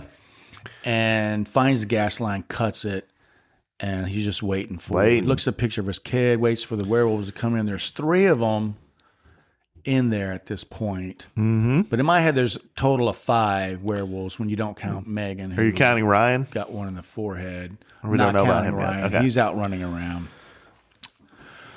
No, Ryan's in this. He's not in. Not that in the. He's scene, not in though. the. He's down underneath somehow. He's down in the basement somehow. And somehow he. That's when he needs- comes. He's not upstairs with Sarge at this point. Okay. So I thought Cooper was the one underneath. Yeah, he Cooper is. went Cooper's down down in the basement. He pulls the hatch shut. with Captain Ryan turned into a He werewolf. doesn't know he's fighter. down there yet, though. Gotcha. Right. I don't know how he got down there. But anyway, Cellar door. Sarge pulls out a lighter. He goes to light it, and they smack it out of his hand. He's like, "Fuck you, I'm smarter than you." And he hits Hit the starter, ignite yeah. starter Switch, button on, yeah. and boom, that whole fucking Big house boom. goes up. And that Big looks like a bada boom. real to scale explosion. They used a miniature. It was a miniature. They used a miniature. It definitely looked like the film changed. Oh, it did. Okay. No, They I used mean, a miniature yeah. that did not explode all the way the first time, so they had to do it again with more explosives. But yeah, miniature. Good There you looking go. miniature. Yeah. Tales old as time, those miniatures. Oh yeah. So, Yeah. house blows up. Cooper's in the basement with the dog alive, and that's when Unbelievable. Ryan shows up somehow in the basement. Epic too, battle. with the sword still in him. Right? And one of the coolest parts that like really got me, and it's like, God damn, that's fucked up. Pulling in his mouth. Ryan grabs him by the head and he starts pulling him towards the sword, and the sword's Scraping going in his between teeth. Cooper's teeth, and you hear it. Like, Yeah. Yeah. and then the dog jumps out of nowhere, Yeah, good dog. Good boy. saves him, and Because he was nice to it. Then he finds a letter opener. he finds a letter opener. He pulls the sword out of Does he? Ryan. Oh yeah, somehow the sword comes out. And Ryan has him, and then no. He stabs him with the letter opener. Stabs him with the letter opener in their chest and pulls out Sizzles, like silver works. Silver works. And he pulls out a gun and shoots him in the forehead. In the head, blows up. Blood splatter. Does a callback to "You think this is the end" or something. He does some kind of callback to what Ryan said earlier. I don't know. Yeah, but yeah, I don't remember. Some kind of FU, and then we get the pictures, the credits with the pictures, and the tabloid. Yeah, Cooper walks out of the house. It's like the doorway is there, and the rest of it is rubble. Everything else. He walks out of the doorway, and I'm like, you could have walked around the doorway because it's the only thing still standing. Nope. If there's a doorway, you go through the doorway. Yep. And the whole house is just Incredible. fucking like a couple corners left in the house, just all blown to shit. And that's all it. right. Then we start hearing music and credits and the tabloid or the newspaper. I don't want to just diminish it. If it had the score of the game, it might have been a regular newspaper, but like England beats Germany. I think 5-1. Werewolves Are Real would beat the maybe they do love soccer. And they there. show the pictures that he took in black and white, which really captured the moment. That was good. It was good. Like, and the movie's over. They could have done sepia. They could have done a different. A nice sepia would have been really, really artistic. So I have questions. Do we want them now or do you want them later? Just do it now. All right, let's do it live. So are we to assume this is just rapid fire? Rapid fire. Yep. Werewolves have 100 level regeneration, like max level regen. Yeah. I guess. Okay. Like the arm that was cut off, do we think that grew back? Yep. Okay. You think so too, Mike? Yeah. All right. How was Megan able to resist turning? How'd she have that special full moon? I don't think they everyone have else to. Turned. I don't think her they have and to. her Oh, and you have Ryan to. didn't turn. Her and Captain Ryan didn't turn until Right. Well, Ryan and then did- she did it like on command. She was like, Yeah. I'm going to show you now." I think it's one of those I things. think where Ryan, you it was just a matter of lycanthrope. Like the thing took a while to seep into his. Yeah, like his first time you don't have control. I'm pretty sure Captain Ryan was like the whole I time don't too. think so because I think it was a reveal that he's the leader of these. No. I read that he was like leading this group. Because he had that. The slash is what we're to believe is what infected him. I think. Yeah, when he was same attacked. with Sargent because Sargent was never bit, but he was slashed. So Yeah. a slash or a bite probably will turn you. That's what my I got. thoughts on it. Yeah. But the whole family turned, so I don't know why she. So you're thinking it's voluntary? They're like choosing It is voluntary. to They choose every month. Yeah. What makes you think that? because of her, because of Megan. We know she's been there for a couple years. Or they just were sloppy with the lore on this one. And then we just needed her as kind of like that vehicle to get us from place to place and kind of lay things down and be the insider who set them up for certain things. Sure. I'll accept your answer on that one. Reluctantly. Krause Was Cooper already in Sarge's unit before testing with Captain Ryan for Special Forces? He went back. Okay. They So mentioned he- that a couple times. Okay, so he Glad took you're a- back to the unit. Okay. Gotcha. The house exploded completely, as Mike mentioned. Completely. Like not a brick to be left on that thing. The doors. Are we sure? Okay, are we sure? One, that killed the werewolves. Was there enough gas in the air to explode the house like that? I'm gonna go. Yes. So I think we're it to would have taken believe. a little bit more time to build up that much gas. And a smaller room, probably too, right? That was a kind of a big room for not that much gas. Well, yeah, and I guess if you figure the window's already broken out too. We're watching a movie about werewolves, guys. Yeah, true. But I think like a lot of times when this happens, you talk about like a gas leak, like a pinhole leak. Right. But this is like he cuts the hose. It's and a full on. And I guess blowing out. it's not the air gas; it's the tank that it's in that's going to explode, right?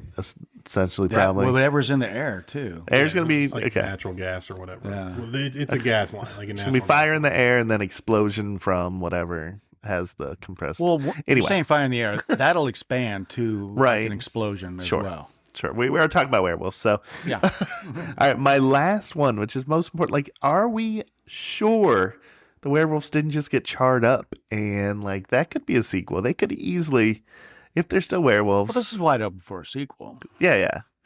There's no silver in But that. I take it that they were destroyed because I think we're supposed to there's believe no, so. like naked farm guy walking around like, oh God. That's what you were hoping for. You were hoping for that naked dong farm guy. All right, those were all my questions there. Oh, and did the radios ever work?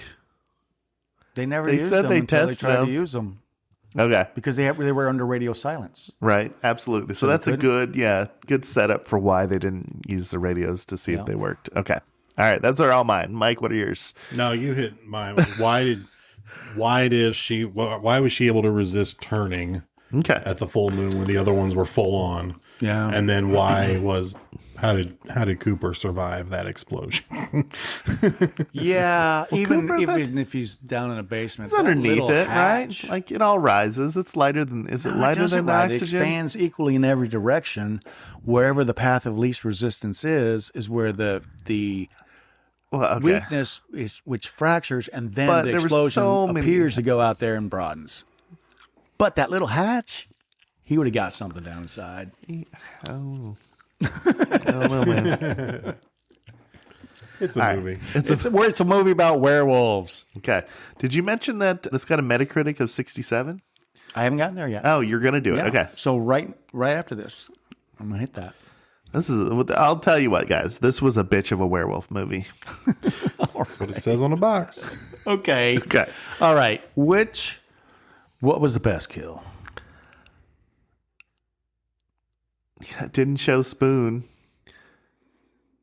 but that whole Spoon scene is my favorite. Little hero moment he got there. Yeah. I'm gonna go with Spoon. It's kind of a sneak it in. What do you guys think? Dumbest character? No, best kill. Oh, best kill. Yeah, Spoon or Joe. Joe in the Land Rover. Those you don't. I know, those right? They cut away, so you don't you see see it. a lot, Yeah. but they're a lot implied. How about Bruce? Mine was Bruce had, yeah.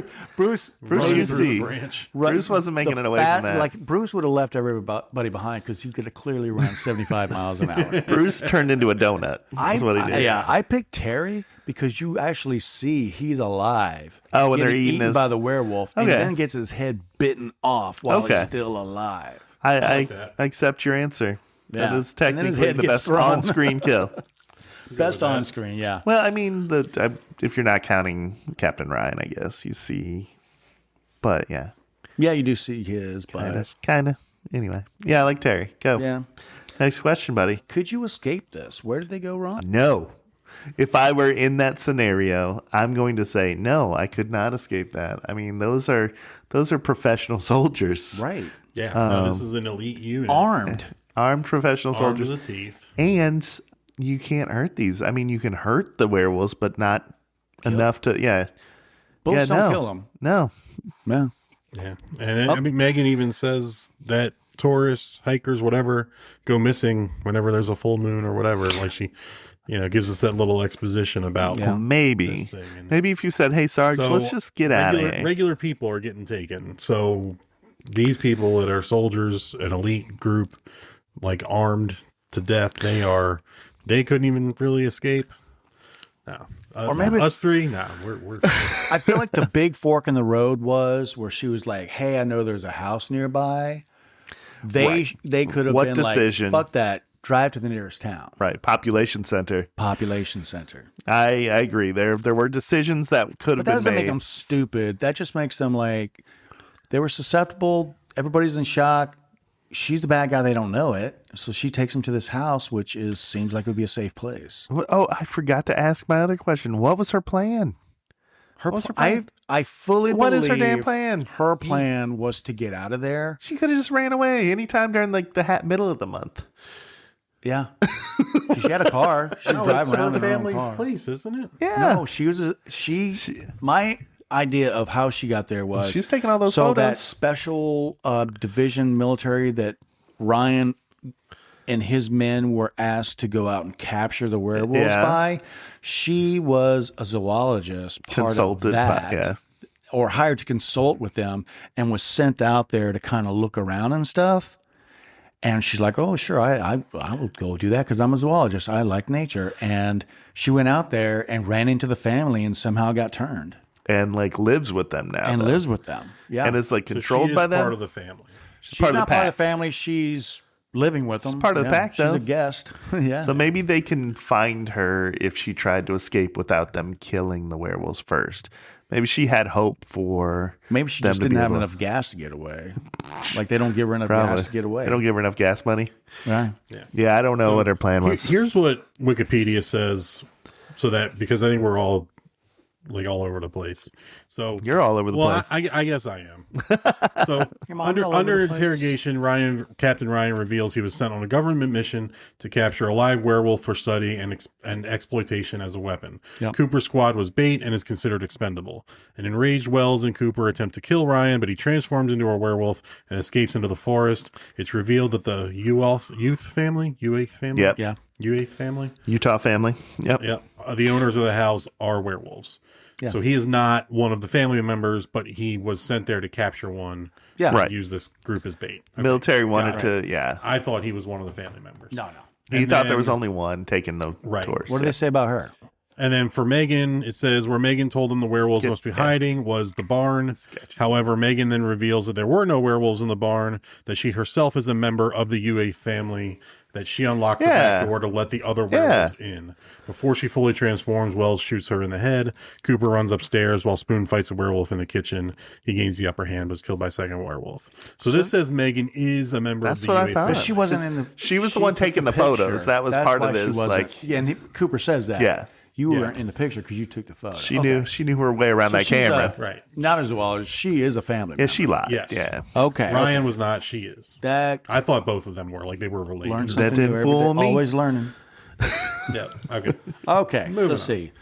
We got best kills, surviving. Who was the dumbest character?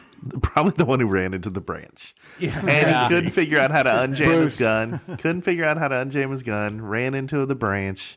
Yeah. Bruce is my Had bet. to be. I'll Bruce. go with Bruce too. Yep. Let's see. Okay, so I think I already said this already, but here's some little info.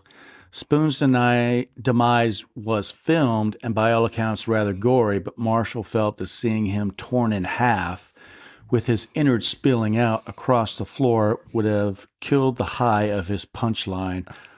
I hope I give you the shits. So this movie is gory. It could have been even more gory, like a good body rip in half.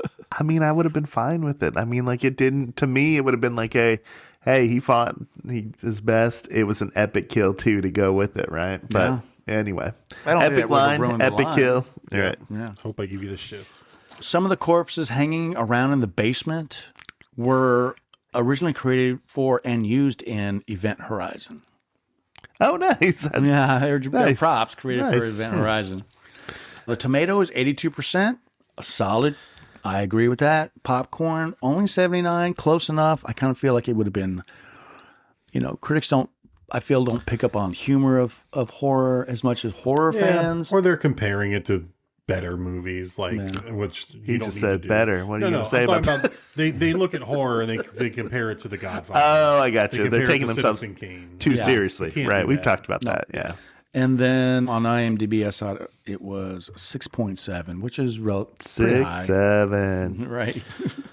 Okay, so this was the one I really had to give up on finding anything on Google or getting the AI to help me, the body count. So I kept track during the movie. Okay, so if it doesn't happen, like if it happens outside of the movie, like anyone killed before, it doesn't count.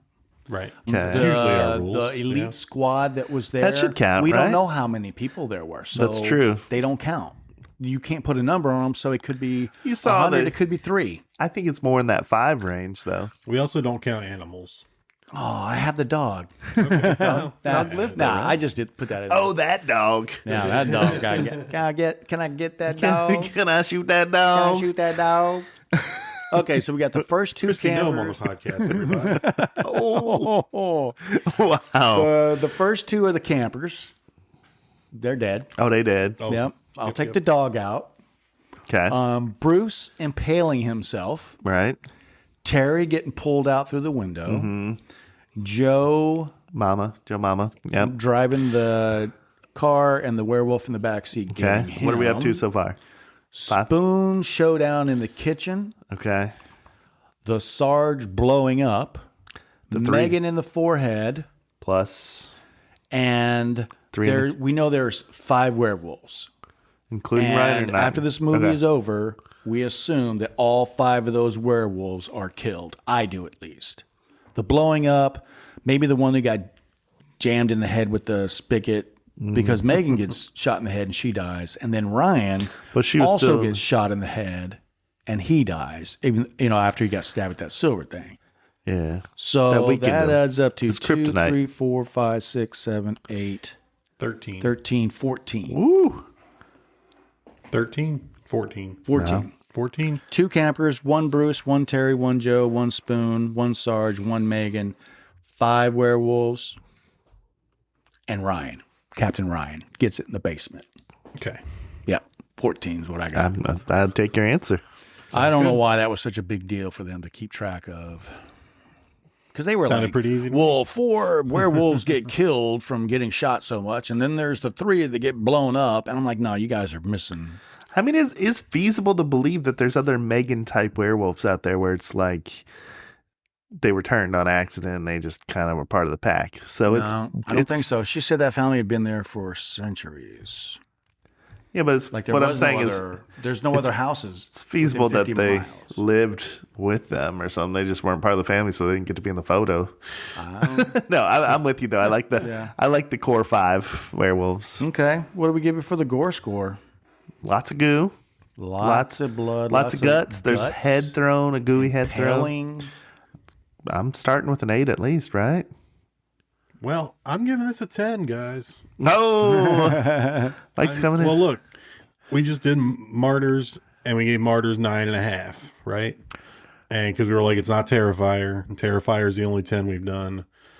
And like Terrifier has one of the grisliest kills, but there is as much guts and gore and goop in this as Terrifier, just without like a saw cutting a person in half from Right. Yep. vagina We do to somebody's vocal cords. head get chewed off. We get to see Martyrs, you get guts some being pushed splatter, back but it's into a belly. gunshot splatter. You don't have like guts hanging out in Martyrs, except for I agree. the last scene. There's a flay, the flayed body. We don't see the flaying take place. Right?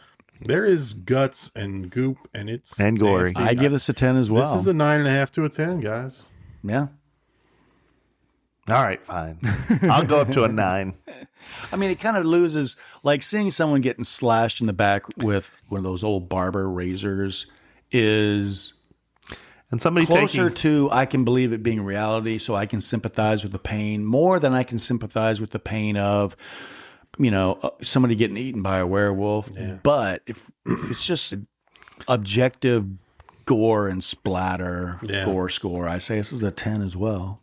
Oh, even in the before we get to the werewolves part where the platoon is out there and like one of the guys like steps in it and like he lifts his boot up and it just like the trail of goop comes up with his boot like the string pull, the cheese pull on a pizza. That was so good too.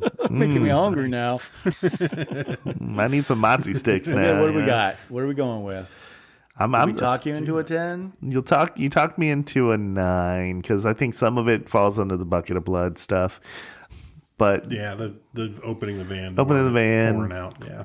But talk me into a 9, perhaps a 9.5, which is a good talk up, guys. Good talk up. Okay. I started at an 8. Well, we're going to round up? Sure. It's a 9.6. It's a 29.5 divided by 3. Yeah, we'll call it 10. The consensus was 10. We'll call it a 10. We'll call it a 10. We'll call it a 10. She's 10. She's fucking 10. Still got wood. Okay. Let's move on to the Hall of Fame. Is the director a Hall of Fame director? Unfortunately, at Hellraiser, I think their trajectory kind of fell off the rails a little bit. And I think with the Lair and things, they've got a good 4 movies, though. They've got a solid, 3 great horror movies. I don't know does Doomsday count as horror? It's post-apocalyptic. Post-apocalyptic. I mean, people loved all 3 of those. Descent, Doomsday, and this one. Maybe eventually they'll get in. I feel like this could have easily turned into a franchise if they had. I don't know where they went wrong with this, but I don't think he gets in. Who was it? Ronnie Craig that got into the football one this year? I think he needs a little more body of work.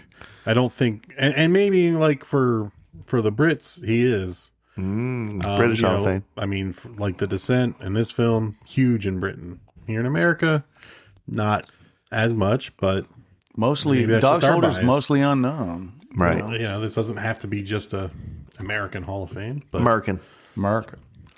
Okay. maybe more discussion down the road. But I mean, if he makes a remake or a sequel, we can come back around to this in a couple of years. Prestige TV. Right? yeah, Let's see. Is the Killer a Hall of Fame? The Creature. I mean, we're talking about a generic werewolf. I mean, it's its own spin on a werewolf, right? So, like, is this werewolf different than the other werewolves? I'm still going to, I don't know why I'm splitting hairs. I'm going to say I don't think so. I don't think so either. I don't think we see it enough. But I like the creation. Like we see like hands coming out. We see the most we see it is basically like the last shot In the kitchen when they're walking into the kitchen. Yeah. We just don't see it enough. Okay. I did love like real quick, this is just a preference thing. Like when they zoomed in on werewolf head and like it focused on how much the werewolf head could do, like with the eyebrows and the eyes moving, like I felt like that took something away from the creature. What about you guys? I'm a believer of like you never show the Never show creature. like you never show details. it full on, especially not in light. They did a good job of keeping it in the dark most of the time, which made it better.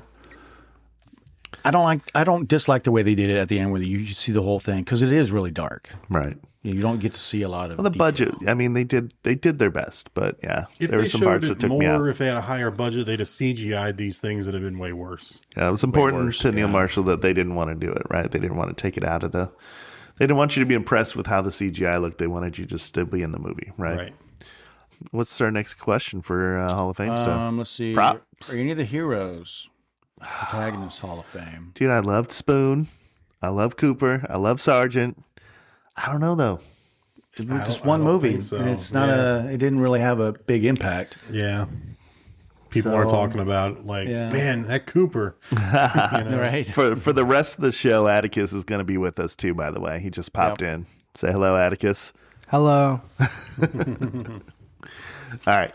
Okay. That's right. Yeah, props.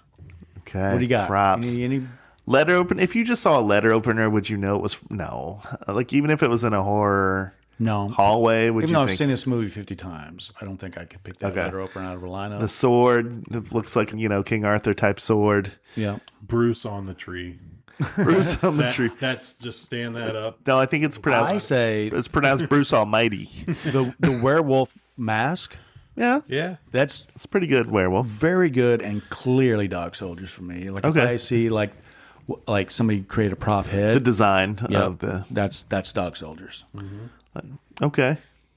Yeah, I mean, other than that, there's not much that stands out as more than just traditional soldier stuff or Yeah. They're using just regular guns. It's not Right. something like, that gun from Dog Soldier. That's that pot and pan from Dog Soldier. Right. All right. Let's get the hot take from somebody way, way younger than us. Atticus, how's it going? Good. How are you?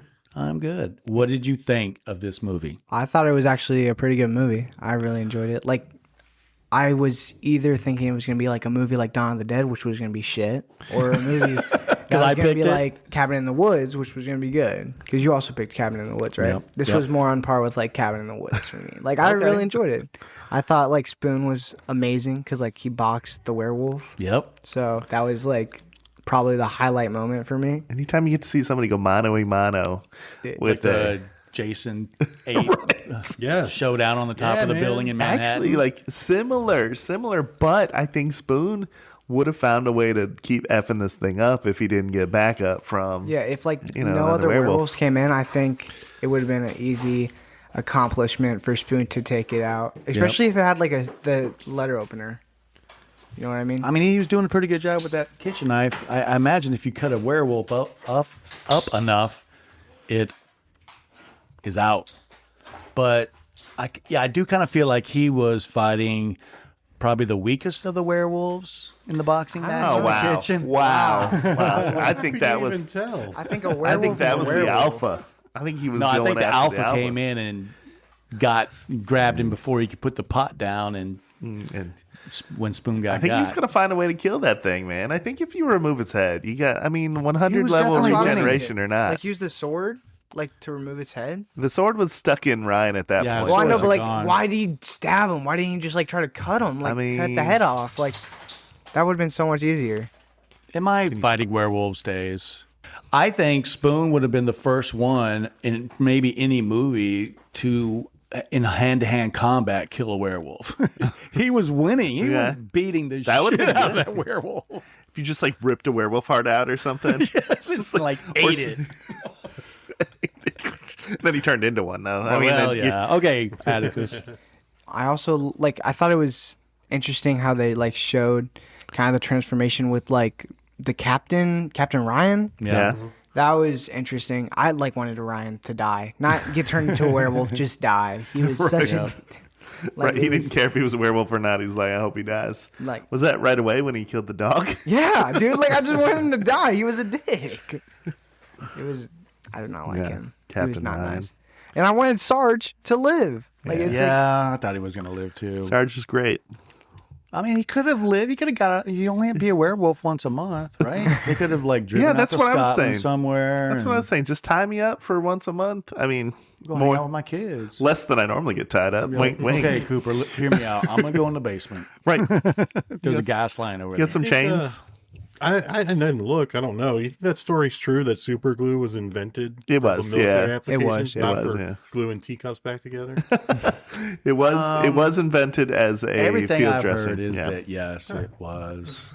And I think they do use But it wasn't- glue suture now in emergency situations, but it's not super. It's not crazy. It's a more useful form of the super glue. Yeah.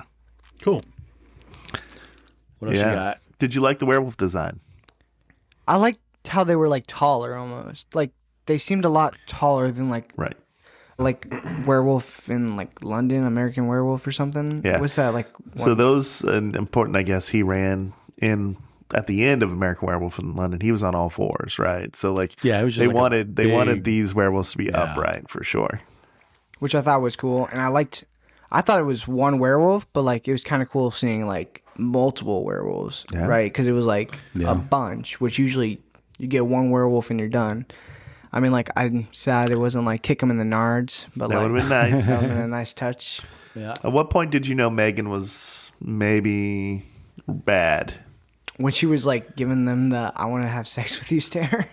Which one? The wolves? The wolves. She was just staring fondly out the window at the wolves. But I think you're kind of at an age that anytime a woman stares, No, you could tell in her eyes. You could tell. Well, I was also confused why she wasn't turning. Can she just hold it back? Same, we can't solve that I'm mystery. very confused. we couldn't. Yeah, it's a plot hole that they just needed her to kind of facilitate everything moving through the movie. And still have her be a werewolf in the end. So I think maybe she was Teen Wolf where she can control it. You know what I mean? Maybe. Yeah, but he can't. There's nothing to support that other than her not turning.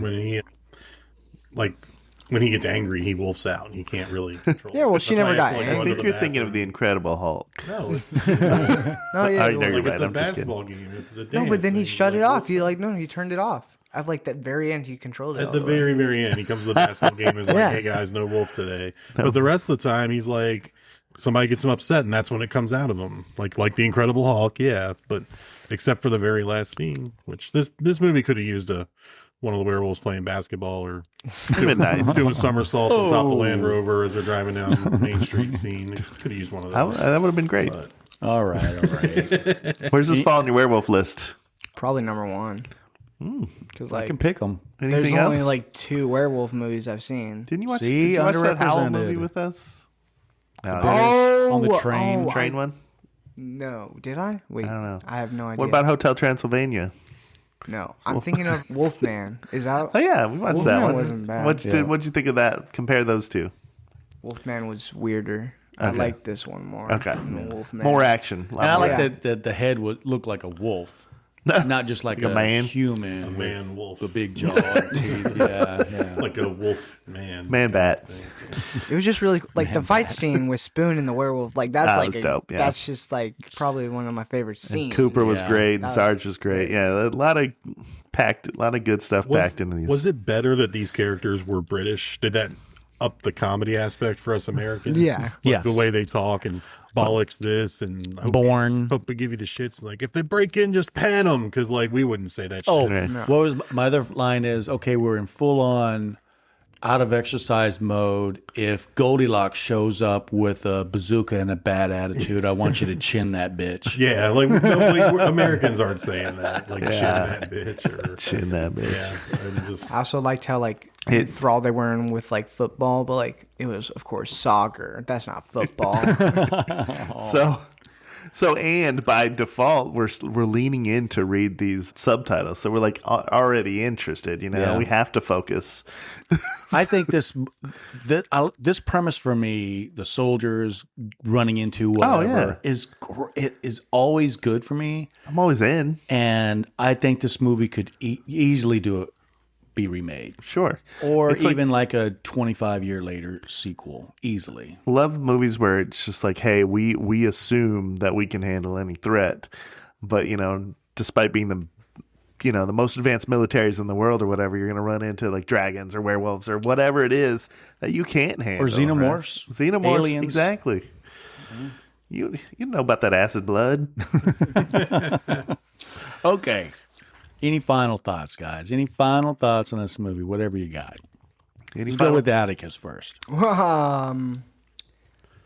They were British. They were British. That's your final thought. Yeah. Final thought. Did you know that this is the same director of The Descent, which he did a few years later? I think I mentioned it. I did know that because Okay. you mentioned it on the Descent podcast. So When I said, hey, what else did he direct, Charlie? And you go, I don't know. No, is that where we came up with the whole wolf? Remind Charlie. Remind Charlie who this is. No, yeah, So, it's. What do you got, Mike? What's your final thoughts? yeah, I mean, this is a good watch. I appreciate you introducing it to me, Charlie. I liked it. Probably give this like a 7 out of 10. I love the gore in it. I love that part of it. I think it was like we just talked about, funnier because with it being Brits. Pacing was really good. Never felt like there was a dull moment or like, they're taking me out of it with anything. Low budget. I understand maybe the shaky cam kind of stuff was a little distracting, but overall, solid movie. As soon as there was a dull moment, a cow drops from the sky, Right. Yep. explodes on the ground. Boom. Boom. What do you got? Just enough little bit of comedy to. We got Justin. No, I already mentioned a little bit of mine early. Obviously there's a few questions I'm left with at the end, but a good delivery of we're trapped in the Alamo. They're trying to get in. We're running away. We're soldiers. We're going to band together. Good delivery of all those tropes, right? Yeah. And I upped my score from a 7 to an 8. So I think the next time Mike watches it, he's going to up his score. Or maybe lower it. Maybe lower. You never know. For me, this is one of the top, I said in the top 5, but it's probably like top 3 werewolf movies for me. Definitely in my top 50 horror movies of all time. All your comments are dead on. Right pacing. It had the right people. It had the British aspect of it, made it better. The comedy, the spoon fight scene, man. I mean, that is like a scene that lives rent free in my head all the time. So, I guess we're done with Dog Soldiers from 2002. Yeah. And good. now Check it out. Justin's favorite werewolf movie. I don't know if I'd go that far. Who I've got Teen Wolf Got the 2. next pick. Who's that the next pick? I am the next pick, All right. and it saddens me to say that this one coming up will not have a key member of the group in it. Charlie unfortunately decided to travel with his family. Yeah. Haha, Charlie loves his family. We thought we were family. Wait a minute. But because we're on a mission to amp the gore up a little bit, at least not every time. We just but gave this a 10. we did. You're right. But like this was after some Martyrs was a big one, and what else did we have? Terrified. We were on a streak. 10. We were on a streak where it was a little lower. So I'm going to throw my hat in the ring as at a gooey, fun bloodfest. which is Robert Rodriguez's Planet Terror from the Grindhouse double feature that came out, I think it was early 2000s. 2006. Somewhere in there. I just want to say 6, 7 again. This has Rose McGowan, Bruce Willis, My man, Michael Biehn. Michael Biehn, My guy. tons of people in it, and Josh Brolin. I think tons of people in this thing. So Lots of people. let me see if it's streaming anywhere. I should have done this before. I do not think it is Oh, no. because I checked because this is the first time you've taken one off my list. Oh, This is the first time I maybe that's stole happened. one I was like, from Mike. I think I'm going to pick this one when it's my turn, and then It's probably on Tubi with commercials. I mean I have the DVD. So. Planet Terror. It says you can stream this for $3.99 on Prime Video, so it is rentable. So if you wanted to check it out beforehand, you should do so. Atticus hasn't seen this. I do believe, don't quote me on this, it might just be me and Mike doing it, but I'm going to try to convince Atticus and my wife Sarah to join me for the whole time on this one. So it's going to be Good luck with Sarah. I know it's going to be awesome. She's going to be. She's gonna be like, "Why?" We're going to break the record for most F-bombs ever thrown out on the show. This movie. Yeah, that's what she's going to start. This was bullshit. This movie's bullshit. This? No, Is she a fan? hasn't seen this Okay. one. She just wants to be on the best pod. Right. Who doesn't? She's just. I had a few others, but I wanted to hurt Charlie the least by picking one where he's not like, oh man, I would have had so much to say about That's Alien. all right. No, Aliens. That would have been funny if we'd picked like the best one. Yeah, a giant one. The Shining. Call something. bullshit on that. Jaws.